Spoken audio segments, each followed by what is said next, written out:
This is Mark Gunn Media. Hit it! Welcome to GunnShots, straight from the hip. I'm your host, Mark Gunn. The views expressed on this program are those of the host and guests and not necessarily reflective of anyone or any entity associated with this broadcast. Welcome to GunnShots, straight from the hip. My name is Mark Gunn. We have been on a little bit of a hiatus, and for good reason. Real life gets in the way. And we decided to do a little bit of retooling as far as the podcast goes. I mean, in the past episodes, which are available wherever you get your podcast, we go heavy on political and social issues. And over the last little bit, we've decided, well, we want to go a little bit more into the human condition, more slice of life. So my goal with this podcast is to introduce you to some very unique and unusual people that have rather unique and unusual stories. And the young lady that you are seeing right now is somebody I've been trying to get a hold on this podcast for months.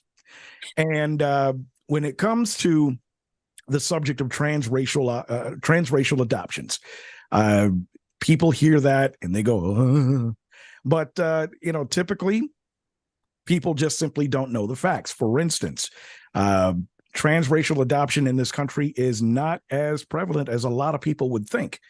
And when you break it down racially, you're looking at maybe 10% of Black children or children of color are actually adopted by white foster families, whereas 51% of white children are adopted by white families. But here in this case, this is a rather unusual case because let's take everything I just told you and flip it. So ladies and gentlemen, let me introduce you to my buddy, my pal, Brandy David. Brandy, how are you, love? I'm great. Thank you. Yeah, everything you just said is, facts, and very, very seldomly, I mean, we're talking 2023, we almost never see, white people that are adopted into, Black families, be it African families or African American. In my case, it was a mix, of family members that actually came here from Nigeria and in African American. And I make that distinction because that's very, very important to say. That is why I make that distinction. When you have a mother that's learning how to drive for the first time in Detroit, Michigan, and she goes down a one-way street, you need to make that distinction. So that's important. Yeah, but you almost never see that. And then when you take a step further and you say, before camera phones and technology, where people could really, take notice to the fact that it was happening. Right. So all the more reason. I mean, let's be clear, Black people were raising white children for many, many years. So I want to say that, but Right. I'm saying through our judicial system where they were actually adopting and giving their flowers, as I want to say. We're talking, I was born in the 70s. Right. Now, and your story is quite different because you're a child of Italian immigrants. You came Correct. here at the age of 5. And what happened there? How did you come to end up being adopted? So my Italian mother passed away when I was 6 years old. My father was actually from Germany. He came here at 6, ironically, and he did not in part was unable to keep me. Right. Having said that, my mother, just before she passed away, I was already being raised in Detroit, Michigan, which is a very mixed community. It was very mixed at that time. She was very sickly, and it's just that, it's a community. The community was already helping her because she was not able to get up, go get groceries, take me to church, things like that. and they began taking me to church and stuff for her because she was a very religious woman. So that's how that came to be. Shortly before she died, she knew it must, it was getting close to the end for her. So she voluntarily gave me up for adoption. So that's how that came to be, because as it became very, very close, I mean, within days of her dying, she did not want me to actually witness her pass away. Right. So she voluntarily gave me up. And since Black women were already as a community raising me, essentially, or helping contribute to raising me, teaching me English, taking me to, church, a lot of church. So it was just a natural transition for me to be placed. There was a local orphanage, actually, and that's how it came to be. And it was not an easy transition for me to be adopted by one of the women in the home. One would think that it would have just been as simple as somebody being able to legally adopt me, but there was a lot of resistance by the government. And to your point, because when you were adopted, from what I remember, you didn't speak any English and you were learning. Correct. And B, as far as transracial adoptions are concerned, back then and to a degree now, they were pretty much frowned upon. So, correct. It wasn't easy for a white family to adopt a Black child, let alone a Black family to adopt a white child. In fact, I think it was harder, right? Correct. And it's still, from, my, and I know that I get a lot of backlash for speaking out the way I do, because I try to use a lot of humor, but it's still hard to reach people and have them reach reality, as I call it. But statistically, I just tell people, look at the statistics. Statistically, we're in 2023 and it's almost unheard of. It's not as though, this very loving community of people are just simply unwilling to adopt white children. That's just not the case. It's a matter of there is resistance. There is resistance by the government. I mean, the government is predominantly run by white people. Yeah, right. So it's this is simple math, so the fact of the matter is that if white people themselves are having resistance, even adopting white children, Black children, it statistically doesn't make sense that Black people will have an easy time adopting white children. So certainly you go back, like I said, I'm in my mid 40s. You go back to 70s and 80s, they certainly weren't going to make it an easy path for anyone of color to adopt me. And they certainly put up a bunch of barriers. So yeah. And what's unfortunate is that, like I said, I was already being raised in a community that was teaching me English, taking me to church, feeding me, clothing me. I mean, so it just didn't make sense to not make that an easier, more natural transition. The government. The fact that you were already being raised by this family had to be brownie points for the government to say, it's like, okay, she's already there.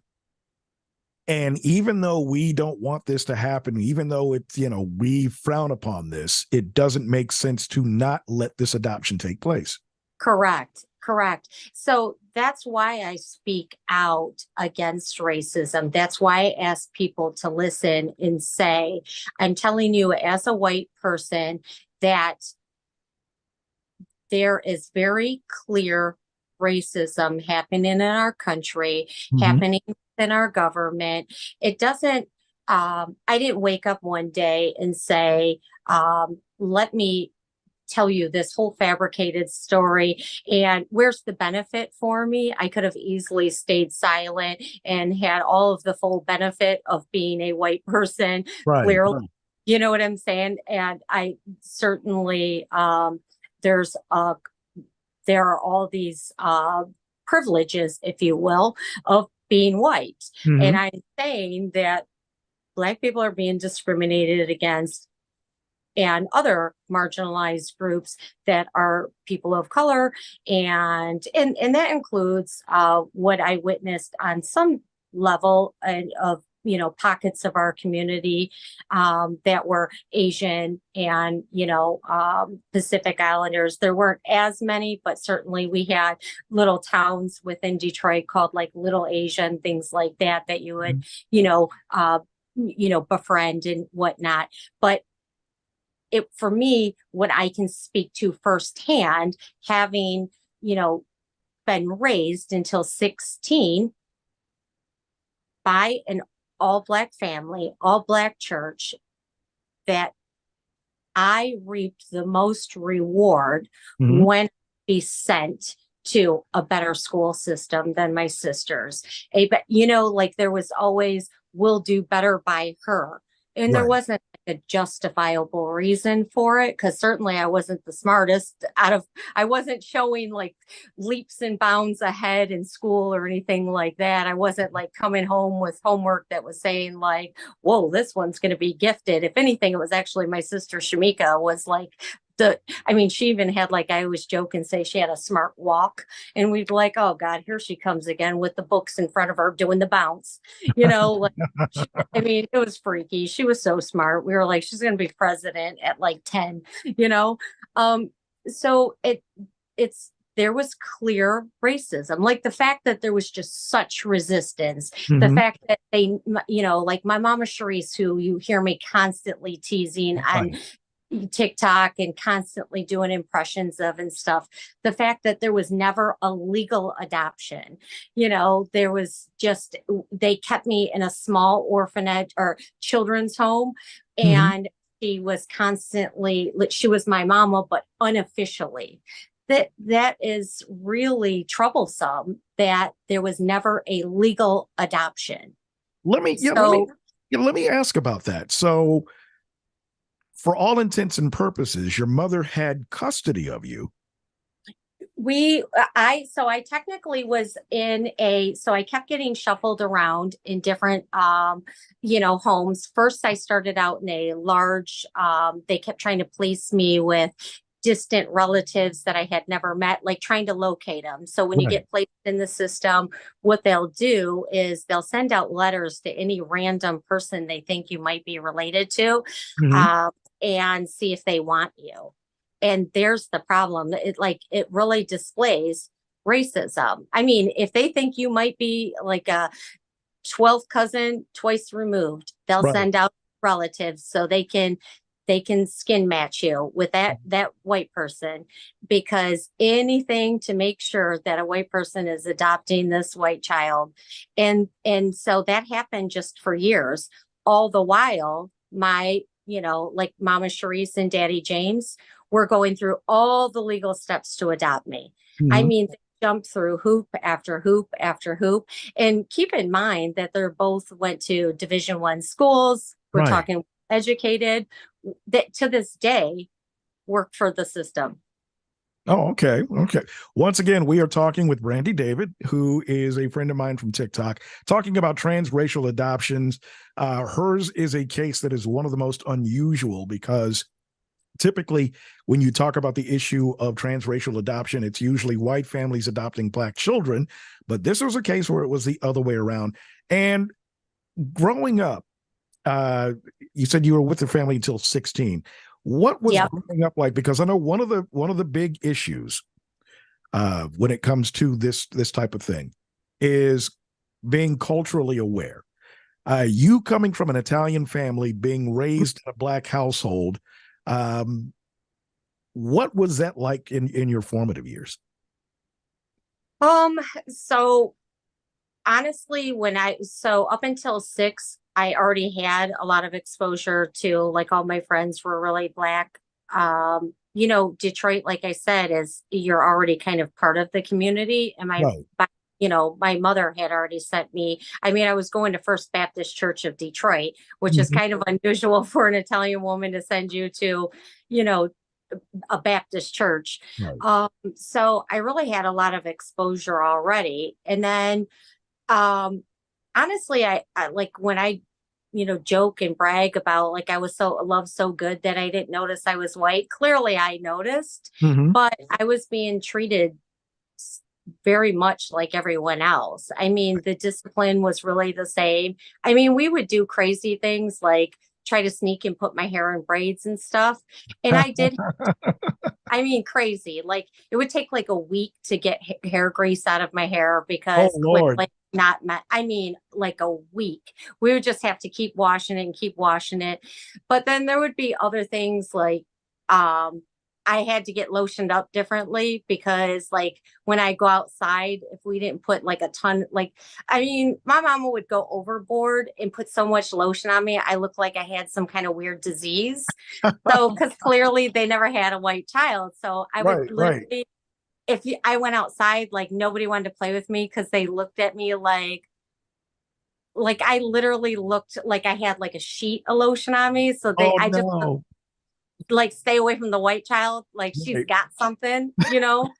So I, I mean, I did bad things. Like now I look at it like it was, it clearly now as an adult, if I did that, I'd be like, I don't know how they had like anyone had patience for me. Like I would do things like I would be running up and down the aisle in church and trying to mimic like all the black women raising my hands and acting like I felt the Holy Spirit. And now I know like that is so inappropriate on so Oh, many different no. levels. But Right. I was a baby, but Right. Right. it was so extra. It was very, very like it was like it's that's why I joke like I swear all white people have an inner Karen in them. Like it's just there. It's just the real like it's just something you can't remove from them. I swear it's in our DNA. Mhm. But so there's clearly like differences, I think, because you know, I don't know. Like I feel like I was just really, really loved, special and different. I think sometimes I took extra patience, Right. like that Right. kind of business. Like I really, really took like a different kind of patience because I feel like there's some things that I bet that is instinctually just born into black children, like they'd know better. Where me, I had a question for a question. Right. Like I swear that my mamas would be like, "Child, you just wake up with a question. Just your question has a backup question." Like literally, I heard that every single morning. But you would think at a certain age, I would have stopped asking a question with my question, and I Right. Right. never did. Never. Literally, I had a question prepared every morning, and like literally, I was always underfoot. Mhm. Always. I stayed underfoot. And I think it's something genetic. I literally am like, I swear to God, because I hear all the time, like, yeah, like I see on TikTok, and I think I literally notice like white people do. I hate to say it like that, but I guess I feel like I have consent just being white. Well, But like white there you people go. ask so many questions. And I'm like, oh my God, I did. Yes, white people ask a lot of questions. But so there's just like, I don't know. I just feel like I was loved really good. Mhm. And I took a certain amount of patience. I really did. So there's like certain things I learned from that, like, between the races, but Right. I don't know, like some things I didn't notice. There was like no difference. Mhm. And I don't know, like sometimes when I'm on TikTok, I'm like, I don't know if this will ever get through to people and like we can build bridges, but I think it takes honest dialogue. And some of it's just laughing, Right. like really like laughter, like that. Like white people ask a million questions, like And they really do. and that has been your approach as far as it relates to TikTok, because that's how I found you. I forget which one it was. I couldn't, because there's been so many. Yeah, But, it's like, I make a lot of videos. I mean, I'll go in spurts. Sometimes I will stop for a few months and then I'll make more. Right. But I try not to be too aggressive. I mean, it's crazy because that is one thing too I notice is that like white people will say things are very aggressive, Mhm. where in Black community, I noticed that I'm more I'm well received. My personality doesn't come off as aggressive, but more confident and assertive.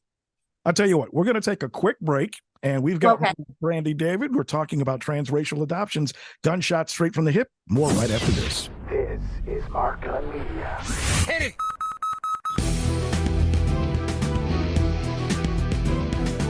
One of the biggest accomplishments we've had over the past year is the continued growth of our podcast, Gunshots Straight from the Hip. If you haven't heard it, you can check it out now on our website at markgunmedia.com or on iTunes, iHeartRadio, Spotify, Google Podcasts, or the TuneIn Radio app. You can also subscribe to our YouTube channel. Past episodes are available for download right now. Each episode is written and produced from a perspective not heard enough in this medium, the Black perspective. However, Gunshots Straight from the Hip is not limited to a Black audience. Anyone can get something out of it. We tackle social and political issues, sometimes some slice of life stuff, in a way that's very compelling and unlike any other podcast on the market right now. With my experience as an award-winning audio producer and a reputation for being rather outspoken, Gunshots Straight from the Hip is something you won't want to miss. Over the next year, we want to add more subscribers with a goal of 1,000 new subscribers every month. If you haven't joined us yet, go to our website at markgunmedia.com and hit the podcast link. You could also subscribe wherever you get your podcasts. If you're already with us, thank you. We just ask that you turn your friends and family on to us. Remember, we have a goal of 1,000 new subscribers every month, and we can't do it without your support. That's Gunshots Straight from the Hip, available right now at markgunmedia.com, iTunes, iHeartRadio, Spotify, Google Podcasts, or the TuneIn Radio app. You can also subscribe to our YouTube channel. Thank you. Mark Gun Media. No hype, no hoopla, just damn good work.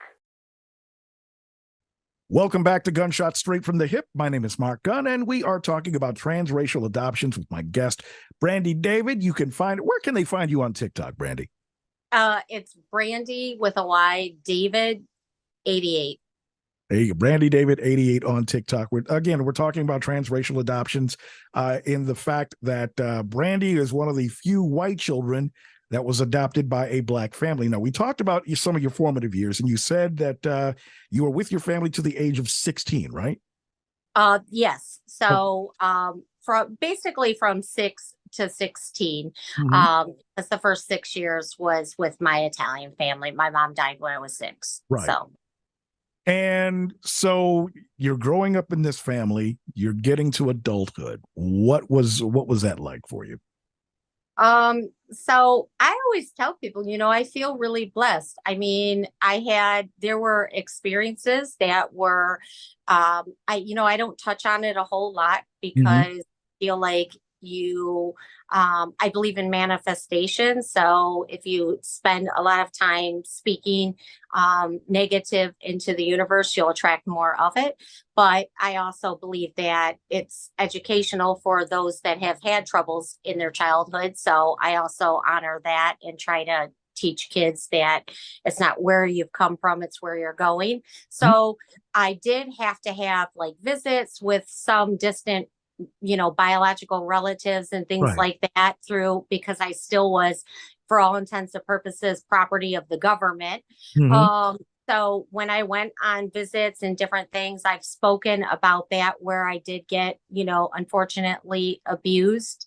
And it speaks to the volume of how important it is that the government changes. It's racism so prevalent that it was so important that the government kept trying to place me with white people that kept getting sexually abused and things during those visits. And then it would be the responsibility, the government kept putting it on Black people to fix me up and heal me, if you will. And yet, so they were good enough, if you will. Hence, I quote that, good enough to try to raise this white child, fix me, give me therapy, church, and all these things, educate me, but they weren't good enough to give them credit or anything else. And they didn't want to talk about how these white folks were sexually assaulting me and doing all of these negative things. But when I got that scholarship at 16 years old and they emancipated me, made me a legal adult, they sure did parade me around on a stage when they made me Michigan's success story. Mm-hmm. And I had, because I got a scholarship and they had selected a success story, and they had this like big black tie affair for the centennial dinner. Right. So when they were raising money for the state of Michigan, they selected me to do their public speaking, and they didn't invite my family to the event. So you were basically their poster child.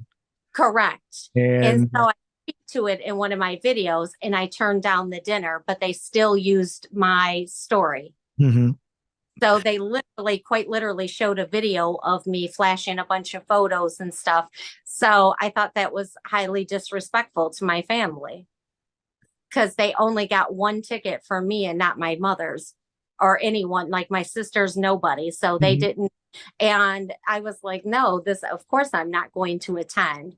So I think that that's really, they didn't give anyone, in my family, literally nobody that raised me, not even my biological mother, like, you know what I'm saying? Right. For the first 6 years that had, dedicated life to us and had the foresight to leave me with the Black community to raise me. So I just thought, no, you want all the glory, but honestly, if it was up to you, who knows what would have happened to me. So So at 16, I said, well, let me not let my family down. I'm going to just keep going. So I did, I made note of that though. I kept all my receipts for that, because there's even video footage of it and everything, because they had to send me a copy of it legally. Right. They send it. It was on VHS then, but I have a copy of it and everything. And I got a letter from, it was Governor Engler was their governor at the time. Right. And so they sent me a copy of it. He sent me a congratulations letter for my scholarship and stuff. But again, nobody ever thanked my family, nothing. And said like, good job. She's 16 years old. We emancipated her. She's got a scholarship to college, nothing. And so I just thought like, it's all of these things kept being displays of like blatant racism in America, and within just that government. At that point, I'd never really been outside of Louisiana or Michigan. So I had a very narrow scope. But then I went for the government and I had a very, very clear scope of like, no, this is happening everywhere. So, I just, when social media became a thing, because clearly I was born before internet, I said, I need to speak out about this. This is not okay.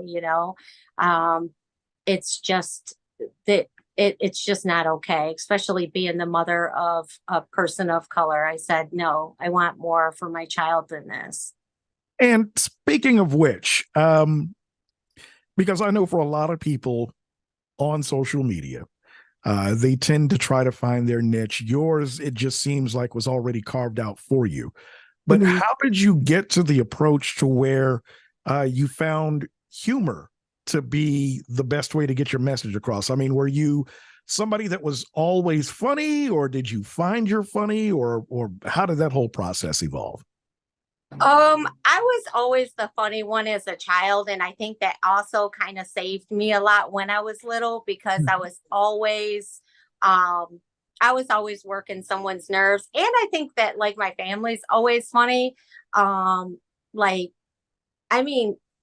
was always working someone's nerves. Sometimes I didn't even realize I was funny. It's just because I literally always, I never stopped talking.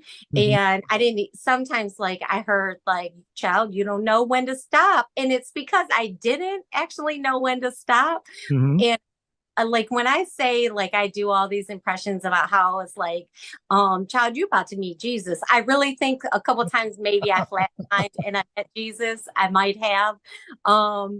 And I mean, I think it was my sense of humor that might have saved me or brought me back a couple times.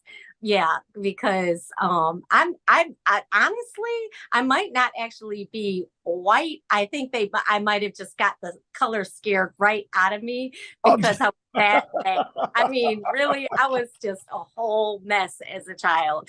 So hilarious.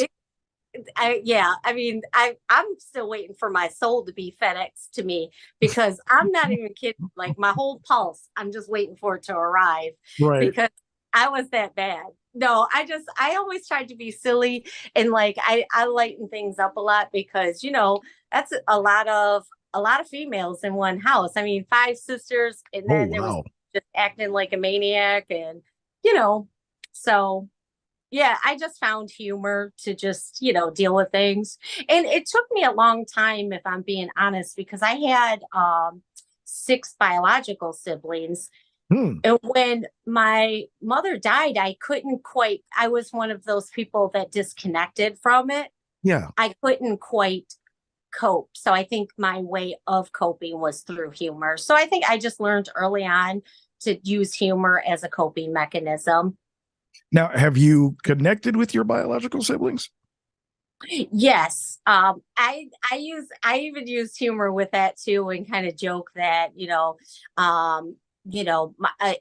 we waited a long time just so, we wanted to make sure that we had mediators there, Black mediators, just to make sure that there was no accidental pregnancies. Because white people do white people stuff. And, no, I'm joking. No, we all did meet, and I'm happy to announce that there was no marriages involved. We met, and there was nothing weird happened. We're just they're actually really great. We only connect once in a great while. Little sister, my little biological sister, and I are closer. I actually. I don't talk about it a lot on TikTok to respect their privacy, but my biological brother and sister, there's not a huge age difference. We were half siblings. Right. And I actually tried to adopt them. Oh, okay. So when I got a little older, and one of them has some challenges. That's why he's even though we're close in age, mentally not close in age. So if that makes sense, there's some delays there. So I don't talk about it a lot on TikTok. And my biological sister, and I keep in touch because she ended up taking care of them a little more. Gotcha. So anyway, but no, the older ones and we only periodically touch base every few years just to see how one another are doing. And I, on a couple of lives, I've told some funny stories about us, connecting. Ironically, all of us had not the same story, but very similar stories ending up in like blended families and stuff. I don't know how ironic that is, since I guess that's probably the way she designed it. Our mother designed it. Right. But once again, not in the same family. No, similar, but kind of different. Well, in the sense of like, it seems like, maybe that's the way she designed it by placing all of us with queens. So that's why I say it's similar. I mean, we ended up in different states and stuff. Right. But yeah, we all initially ended up in Detroit, but not the same family. And then, but when we reconnected, it was very interesting to find out that we all ended up in blended families. And I was like, I'm the only one that ended up the only white child in their family. Right. But interesting to learn that all of them grew up in such diverse families. And I was like, you know what, you guys are all right. We can be cool. Y'all are all right. I was glad, let's just say I was glad to find out none of them ended up Karen or Kyle's. I was like, all right. Right. Yeah. So we stay in touch, just not, you hear these sibling stories where people reconnect and they like can't live apart and stuff. We didn't have that kind of connection, but still very cool. It's Oh, okay. nice to stay in touch. All right. Yeah. Once again, we're talking with Brandy David about transracial adoptions. And fast forward a little bit because you mentioned this in passing. And it's ironic, but at the same time, it's not. You said you do have a child of color. Yeah. And I know that they're now he's what, 5, 6? He's 6. He's 6. Okay. Almost 7. Oh, Killing me. okay. Now, with raising a biracial child, Mm-hmm. what kind of challenges have you as a parent run into, if any? One of the biggest things that some people might think that I'm a little, I don't know, snotty about this or whatever word they might choose. I'm very firm about I don't like people touching his head. It's how we were raised. That was I model a lot of my parenting after Mama Sharice and just a lot of the women in my community. It wasn't as applicable to me, even though some people thought my hair was cool and tried to reach for it. But even though it happened, less than a fraction of the time to my head as it did my sister's, it was a no, do not touch a Black woman's head. And now I see people wanting to do that with my son, because even though he's really light skinned, I mean, he's light, even though you can't tell him that. But he has a little fro, and it's kind of, it favors mine.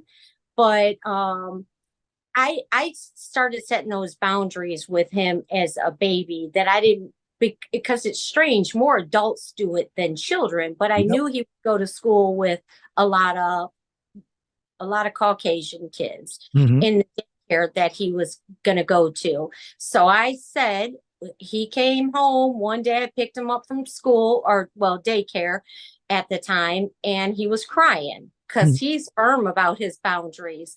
And a child had their hands in his hair, and the teacher didn't, she didn't think it was a big deal and was like, he's so upset about this. I don't, all it was just little kids were trying to touch his hair, and one kid led to another kid, and he felt very overwhelmed by it. Well, yeah. And it's like, well, I told her, I said, well, I'm sorry. We do not let him have anybody's hands in his hair. And I'm glad that he had really stayed firm on his boundaries, because he was pushing the kids away from him. I'm very firm about that. I think with biracial children, with any children, but especially biracial children, sometimes people get fascinated by them having froze. And, because sometimes with him being light, they can't tell what his race is. So it's all the more fascinating because they're like, oh, wow. They want to see if his hair's soft or if it's thick or that it's a textural thing. Right. And so it's interesting, especially with adults, that they think they have consent to reach for children's heads. Like, I sometimes visualize and I almost laugh about it and think, can y'all imagine just walking up to somebody in a supermarket or something and I just reach over and grab your head? What in the Lord? You cannot do that. Do not touch folks' head. That is so weird. So that's one of the biggest challenges. I know it seems so minor, but I think if my son lets down his defenses and you touch his head, what is it? Where does it stop? As a mother, I feel defenseless sending him out in the world, because children sexually abuse other children and start with the head, and then it's a little touch here, little touch there. And that's why I have to be so firm. We live in a very dangerous world. We just do. I'm sorry to say it, but I need it. So I get scared about that. And the other thing is that because he is so fair skinned for being biracial, is he asks a lot of questions because he's 6 and he's very, He's very intelligent, and he asks, and now that I'm divorced, he will ask things like, is daddy not going to love me anymore because I'm light like you? Or Right. he'll get very demanding and say like, I'm a brown man. Mhm. And like, just, he flips and he'll say like just different. And I'm like, whoa, he's 6 and he's just, so there's just challenges that I'm not sure. Like, I want him to know you can love all of you. Mhm. You don't have to make a decision. So, And one of the things that I know for certain, and I see discussions about this all the time, where people will try to assign a race to a biracial child. mhm, And you have to tell them, is like, look, what you think doesn't matter, because it's going to be their experiences that shape how they self-identify. And yes, it's not, it's not a knock against one parent or the other. It's just what this child has gone through throughout his time in this society. So I know it's important to, and you've already touched on this, is to make sure that he has a full breadth of his culture on both sides of the family. With your rather unique background, that has to be a mosaic that is absolutely insane. and he's loved so good. Like, both of, I mean, we're both, as parents, we're always going to love him. And I try to tell him that, like, you wouldn't be here if we didn't both love you. Like, we love you. That's all that matters, is mommy and daddy love you. That's it. You know, it's Amen. not a decision. We don't love a part of you. We love all of you. Mm-hmm. And, with you being a parent, single parent, and a career woman, what was your degree actually in? So I actually, it's crazy. I went to school, and all I did was go for general studies. But while I was going to school, I was doing, it's interesting. I actually randomly, right outside of high school, went to work in a collection agency. And then it started my career in finance. Long story short, I went to work for the government, and I got into risk management. Ah, Yeah, so I got into bank securities, and then next thing you know, I went to work in a very specific area for the federal government and finance. So, so that's it. I never intended on working in finance. I never intended to work for the government. It's just one thing led to the other. Yeah, so I never actually even intended to go to school for finance or anything. That's not what I went to school for. It's just how things kind of played out. it was a happy accident. Let's call it that. Oh, okay. Yeah. So yeah, it's and then I retired after 15 years so I could become a mom, opened up a little store. After retirement, when my son started doing daycare, I opened up a ladies' boutique, which unfortunately, when COVID hit, I think I was talking to you about that a little bit before. Yeah. It ended up, I officially have closed it now because I was really struggling during COVID. So yeah, I was paying more to keep it open, and it was supposed to just be kind of fun, raise some money, and it ended up costing more than it was not successful. Let's put it that way. So yeah. So anyway, you gave it a shot. So I gave it a shot. Hey, no, I would rather fail at something trying than have not at least gave it a shot. So right. And again, to bring everything full circle, because it's like, if you take a look at your life thus far and the path that it seems to have gone on, you and your family are a part of this mosaic that I think is going to end up being the future of mankind. I think you are going to see a lot more of these types of blended families. You're going to see a lot of multiracial children and exposure to multiracial cultures, despite the government's best efforts. It's something that can't be stopped. Now, for those that are in a situation to where adoption is an option, or maybe there's a parent that has recently adopted a child, or anything like that, what kind of, if you had to tell either an adopted child or an adopted parent one thing that was extremely profound in your life, what would that be? I would say,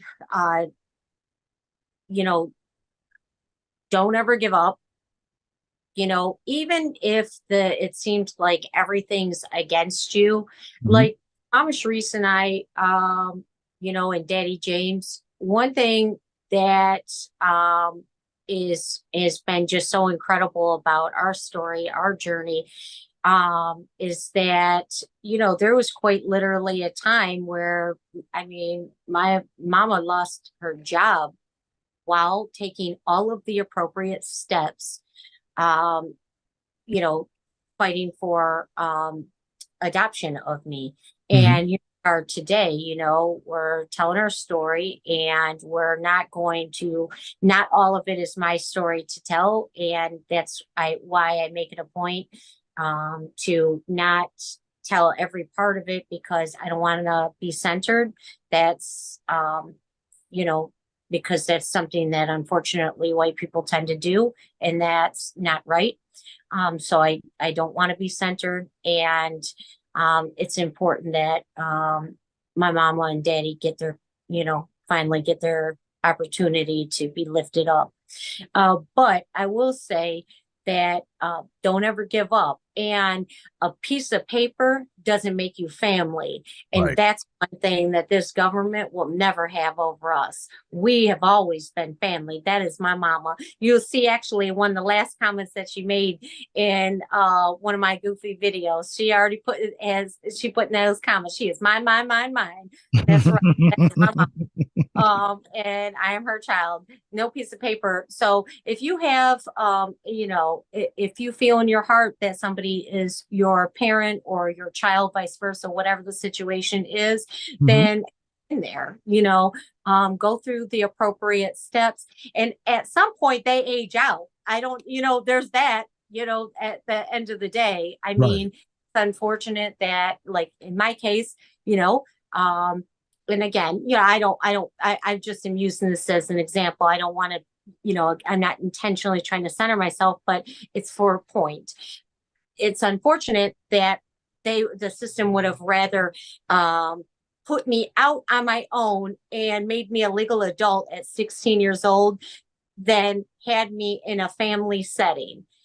However, I aged out, didn't I? Yeah, you did. Yeah, you did. So that's why I say, don't give up. Go through the appropriate steps. Whatever those appropriate steps are, follow your heart, follow your gut instinct. I hear a lot from foster parents where they say, I don't want to, I'm scared because I don't want to get attached to a child, because what if they get taken from me and this and that? They very well may, but then that was God's plan, or whoever it is that you believe in, that may have been the steps. But you have to, if your heart was in it to help the child, love them more than you love yourself, because you may have only been intended to be in their life for 3 weeks, 3 months, 3 years, or whatever it is. My mom intended to be in my life for as long as she was for that part of our journey, and then we reconnected. There was a time where we could not be with one another, but look, she's done for my life. There was never a time, even though we couldn't physically be in each other's life, that she did not influence my life. I went on to go to college. I went on to be a business owner a couple times over, and every single day she influences the mother I am. And let me tell you, my child to tell you, I'm the best mama in the world. You can't. So you get what I'm saying? Like my father, there's probably not a video I don't sneak in a way to praise my mom. I'm just telling you. I mean, so if it's intended to be, that's what I would say. That's the best advice I can give, is that you've got to, as long as you're doing it with a pure heart, because there's a lot of women out there who tried to adopt me for one reason or another, and I did not give them any kind of acknowledgement. As soon as I see them try to request me or something, I hit block instantly. Right. Because I can't tell you how many times I see a woman on there that'll go, "Don't you remember me? I tried to adopt you." Like, oh, I do remember you. And that's why I'm hitting this block button. There you go. There you go. So once again, we have been talking with Brandy David about transracial adoptions. Brandy can be found on TikTok. Her unique perspective, her unique brand of humor is what attracted me to you in the first place. And I remember one of our earlier conversations. I've got to get you on my podcast because yours is such a unique story. So I thank you for finally making thank you. I appreciate you so much. Oh, thank you. You've been listening to Gunshots Straight from the Hip. The views expressed are those of the host and guests and not reflective of any business entity or anyone associated with this broadcast. If you have any comments or want more information on how to be a sponsor, log on to our website at markgunmedia.com or call us at 502-407-0283. That's 502-407-0283. Thank you for listening. Mark Gun Media. No hype, no hoopla, just damn good work.